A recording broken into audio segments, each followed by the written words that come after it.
દિવસથી બ્રિજ ઉપર લટકી રહેલા ટેન્કરને ઉતારવામાં રેસ્ક્યુ ઓપરેશન ટીમને સફળતા મળી છે અને પ્રારંભિક તબક્કામાં જ ટેન્કરને સફળતાપૂર્વક બહાર કાઢી લેવામાં સફળતા મળી છે। ગત 9 જુલાઈના રોજ સવારે 7:55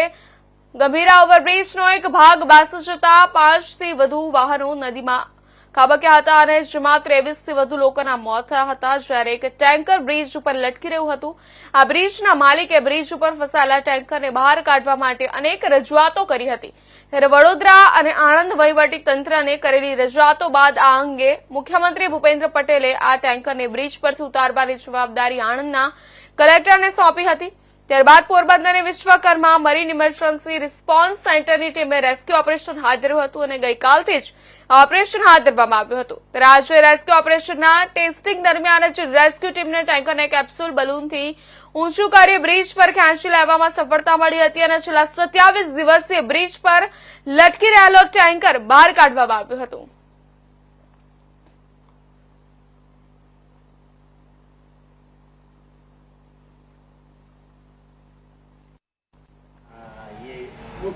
પહેલાં તો ગુજરાત ગવર્મેન્ટને thank you marine emergency response centre ઉપર ભરોસો કરવાનો ને ખાલી મારે આપના માધ્યમથી એટલું જ કહેવું છે કે ગુજરાતને નહીં પણ ઇન્ડિયાને જ્યારે બી MERCની જરૂર પડશે ત્યારે અમે હંમેશા જ્યાં બી કોઈ ઇમરજન્સી હશે ત્યાં અમે સપોર્ટ કરવા જશું। કેટલા માણસોની ટીમ હતી અને કયા પ્રકારે સ્ટ્રેટેજી હતી બનાવી? 60 થી 70 માણસોની ટીમ હતી ને 4 દિવસથી કામ ચાલતું હતું ને આજે અમે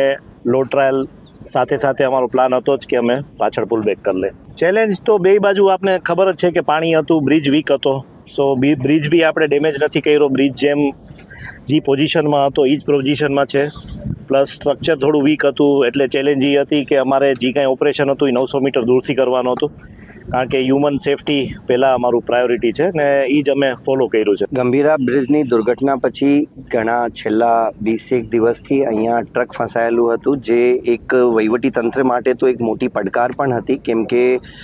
ટ્રક ઉપર કોઈપણ પ્રકારના લોડનો ઉપયોગ કર્યા સિવાય આ ટ્રક કાઢવાનું હતું।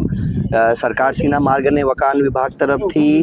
MERC marine emergency response centre, જે કે વિશ્વકર્મા ગ્રુપનો એક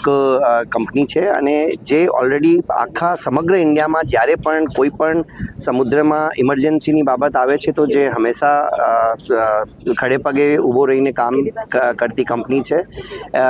એ પોરબંદરના છે, પોતાના વતન પ્રત્યે પ્રેમના લીધે અને જ્યારે સરકાર તરફથી એમને કોન્ટેક્ટ કરવામાં આવ્યું, તાત્કાલિક આ કામ ₹1 ચાર્જ કર્યા સિવાય આ કામ કરવા માટેની પોતાની તૈયારી બતાવી। છેલ્લા 5-6 દિવસથી એમની 50 થી 60 જણોની ટીમ અહીંયા સતત રાત દિન કામ કરતી હતી। આખી પ્રિપરેશન કર્યા પછી આજે આમ તો ટેસ્ટિંગનું નક્કી થયું હતું, પણ ટેસ્ટિંગની સાથે સાથે જ્યારે એમને લાગ્યું કે ભાઈ દરેક સેફટી એંગલથી પણ બધું બરાબર હતું અને કોઈ પણ સેફટી ઉપર કોમ્પ્રોમાઇઝ કર્યા સિવાય આ કાઢવું શક્ય લાગ્યું એમ તેઓને, તો તાત્કાલિક આ બહાર કાઢવામાં આવ્યું અને હવે ટ્રક માલિકને પણ તાત્કાલિક આ ટ્રક સોંપી દેવામાં આવશે।